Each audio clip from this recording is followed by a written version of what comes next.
Hello, friends. Welcome to Three Bone Theater's YouTube page. My name is Tiffany Bryant Jackson, the education manager of Three Bone, and here we're sharing a little bit of history behind baseball. I have with me Jenny Kabool. Jenny and I belong to a wonderful collection of women who get together occasionally and tell stories of badass women in history. And so today we're going to share some badass history in baseball. You have either come to the show or you're interested in coming to the show of Toni Stone, and that story is told beautifully on stage by our great cast. But Toni was not the only woman in baseball. While she might have been the first on the field, there is lots of other history happening. So we want to share some stories behind the scenes with you and hopefully encourage you to do some research on your own into this world, a little past the production. I'm going to pass it over to Jenny so she can introduce her woman and take it from there. Jenny. There is only one woman inducted into the National Baseball Hall of Fame in Cooperstown. She was inducted in 2006 as a part of a push to include players and managers of teams from the Negro League, a professional baseball league which ran from 1920 to 1951 and was primarily made up of African American players. Her name was Eva Manley, and she was co-owner and business manager for the Newark Eagles. In a time when women were barely allowed to participate in professional sports in any way, Eva stood strong as a shrewd business leader and passionate supporter of not only her players, but all of baseball. Eva was born in Philadelphia, Pennsylvania in 1916. She attended vocational school and learned womanly crafts such as cooking, oral expression, and sewing. Once she graduated from Penn Central High School, she started working for a hat maker. Later, she married Abe Manley in 1935, and as fate would have it, they met at a New York Yankees baseball game. Abe owned and managed a baseball team based in Newark, New Jersey, known as the Eagles. Abe wanted to focus on the players and game strategy and needed someone to take care of the business side of things. Enter his new wife, Eva. Turns out, Eva had a knack for marketing and promotion, and these skills made the Newark Eagles a robust franchise and one of the best teams in the Negro League.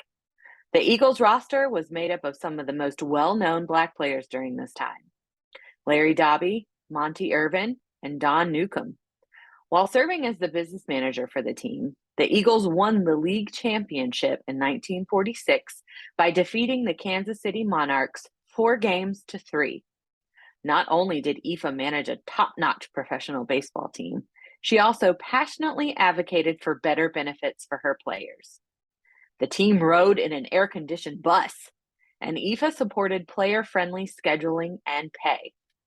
Eva is also known for her ideas on player contracts, most importantly, including movement between the Negro League and the mainstream major leagues. The color line between the leagues was officially broken when Jackie Robinson was signed to the Brooklyn Dodgers in 1945.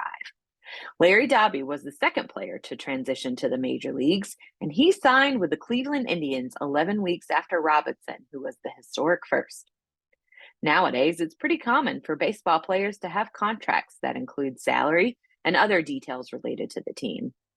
It's a mutually beneficial relationship for team management as well.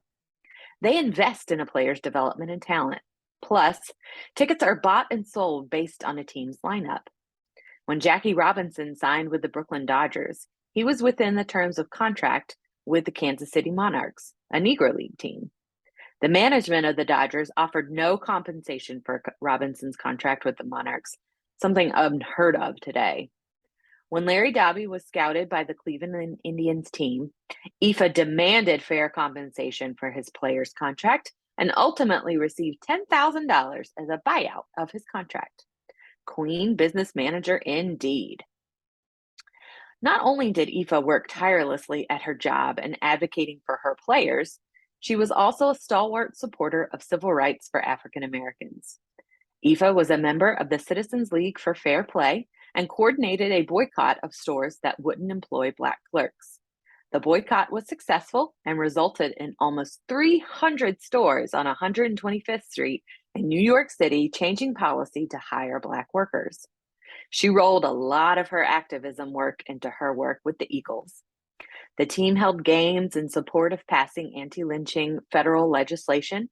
They held games to fundraise for the Booker T. Washington Community Hospital, which offered training for Black doctors and nurses.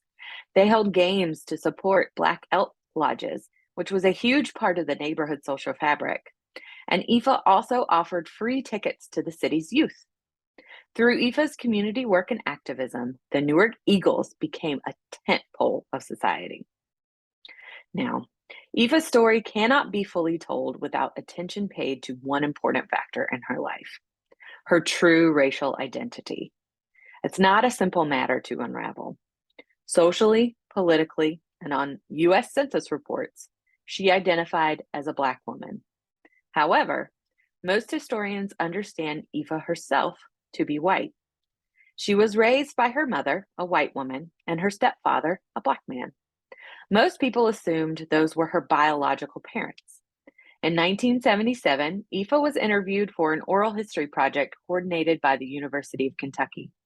In these interviews, Eva describes herself as white and that she was born from an affair her mother had. Eva also told a story about how she got a kick out of Tiffany's salesgirls gawking at her and Abe when she picked out a 5-carat engagement ring because she had light skin and he had dark skin. Eva lived the life she wanted. She worked where she wanted. She married who she wanted. Remember, this is way before Loving versus Virginia in 1967, which legalized interracial marriage. And she supported people and causes important to her community. After the Negro League melted away into the fully integrated major leagues, Eva still supported her players. She wanted players who had come up in the league to be as recognized as players in the major leagues, especially when it came to the Baseball Hall of Fame. She began a letter writing campaign in the 1970s to make sure the Hall of Fame honored players whose entire career was played in the Negro League. In the decade after she began her campaign, 9 players were inducted into the Hall of Fame, including Monty Irvin, one of her star players. And then they quit adding players from the Negro League. Eva wanted more inclusion. She wanted more fair play for the men she knew deserved the recognition as much as any other player. So she didn't stop her letter writing campaign until her death in 1981. Now, this is my favorite part of Eva's story. For her generation, letter writing campaigns were a weapon deployed by many women to make change and bring awareness to problems they saw in their community. My grandmother often wrote letters to the editor of her local newspaper to shed light on issues she thought deserved recognition, just like Eva. While she may have had a complicated personal story, there is no doubt about Eva Manley's impact as a female sports executive. Even in this day and age, managers are more valued and more effective when they advocate for their employees and make their lives better in the process. Eva demanded and expected respect for her players, even if the world denied them that. Every player, even ones with multi-million-dollar contracts, would want someone like Eva to be their manager today. Thank you. Thank you, Jenny.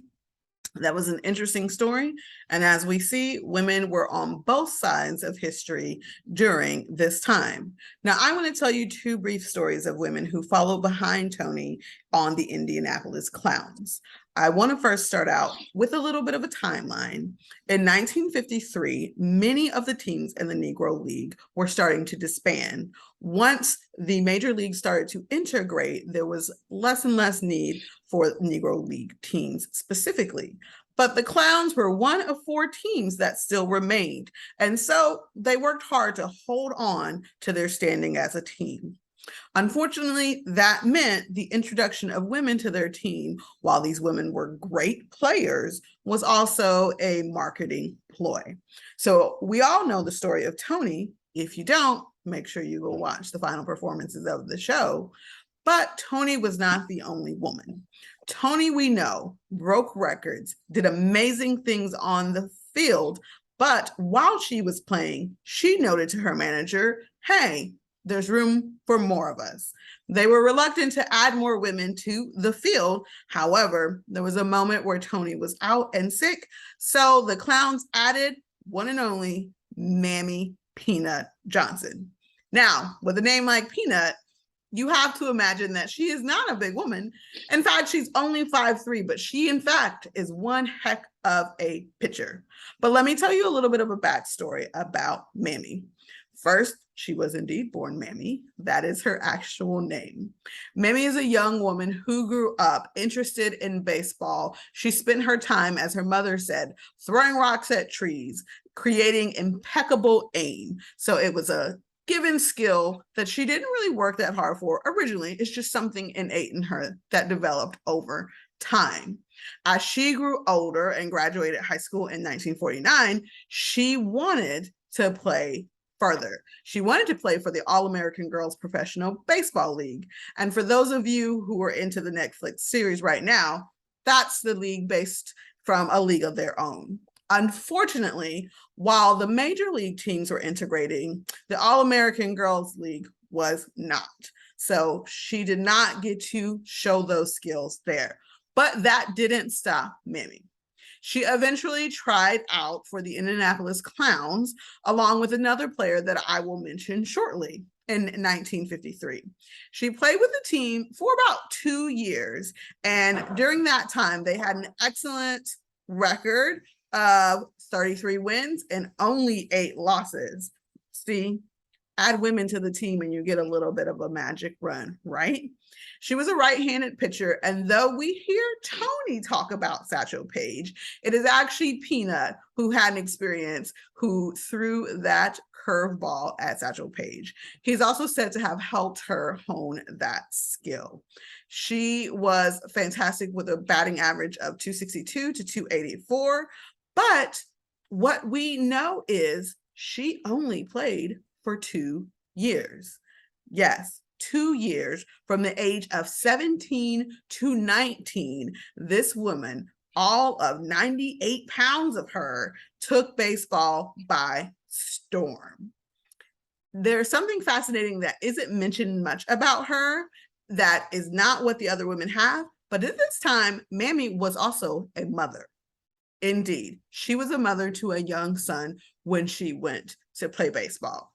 At the end of her career, again, at 19, Mammy just doesn't sit down. She continues to hold on to baseball in a little bit, but before she comes back around to the world of baseball, let me tell you what else she does at 19. She becomes a nurse. Right here in North Carolina, she goes down the street to A&T and becomes a fantastic nurse with a 30-year career. But she still has a deep, abiding love for baseball, and she goes on to work at the Negro League Museum. She doesn't leave her love of baseball alone. She works in the memorabilia shop up into the 2000s, and you could see her around. She was so popular indeed that there is a children's book written by her that's Mammy at the Plate. I urge anyone to take a moment and check out her history and see what an impact a 17 to 19-year-old made on the world of professional baseball. As I mentioned, in 1953, Mammy was not the only player to get some attention from the Clowns. We also have Constance Morgan, also born in 1935 and a very young woman. She is from Philadelphia. She graduated high school. She was playing baseball at the time, and she decided to also try out. She was signed to a contract. It was a very short-lived contract, and she is the player we have the least amount of history on, unfortunately. But I do want to mention her name because everyone needs to dig into her a little bit more. She signed to her special contract with Sid, and then she went on to play during the same time as Mammy. So this is a crossover where 2 women are playing on the team together. She is actually Toni's replacement on second base, and she eventually plays very shortly for the Clowns and gets traded to the Kansas City Monarchs. She also is a very short queen. If you know me, you know I stand with the short queen, but that did not stop her skill set on the field. She was a superstar as well. She is one of the few bystanders I wish we would have gotten more history on, because their stories need to be told. We wanted to take the time today to tell you the little bits that we do know, because we want to make sure that past Toni Stone, that you guys have more history about women on the field and off the field taking over baseball. If you haven't had a chance, please check out our educational guide on threebonetheater.com, where you can see more information about Toni, what's happening in baseball, and Charlotte's own history with the Negro League. And then take your time at your local library. Jenny can confirm there is a book on Eva and there is a book on Mammy Peanut Johnson. Check them both out.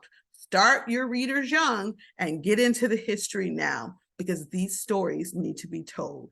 These women were badass. They broke barriers, and they have been erased from the general history.